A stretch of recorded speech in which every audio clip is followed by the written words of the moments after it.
The night the king walked with thieves. Sultan Mahmud of Ghazni was not like other rulers.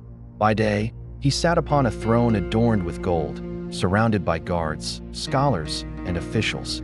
His name alone carried weight, spoken with reverence by some and fear by others.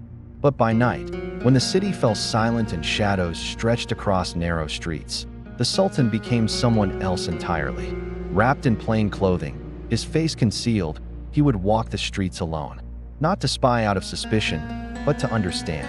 He believed that a ruler who only heard reports from ministers would never truly know his people. Hunger did not announce itself in court. Injustice whispered, not shouted.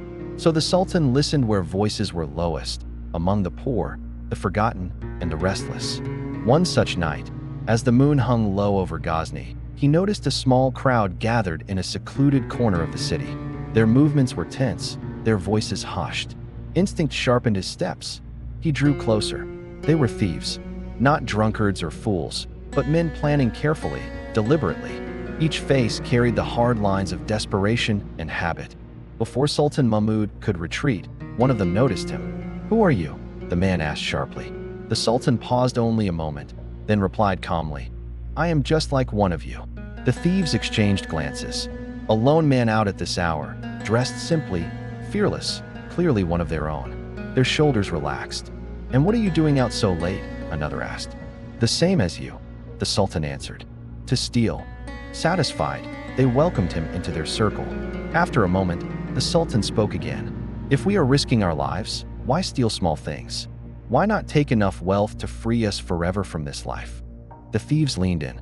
"There is only one place," he continued evenly, "where such wealth exists, the royal palace." For a heartbeat, silence fell. Then amazement. "Are you mad?" one whispered.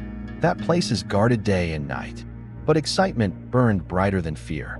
One thief laughed. "You are bold, reckless, but bold." Another said, "Such courage deserves leadership. From now on, you command us." The Sultan inclined his head. "With me, fear nothing. Difficulties will become easy. Let us plan carefully." One by one, the thieves revealed their special skills. "I can smell buried treasure by the soil," said one proudly. "I never forget a face," said another, "even in darkness." "I understand the language of dogs," boasted the third. "And I," said the fourth, holding a coil of rope, "never miss a wall."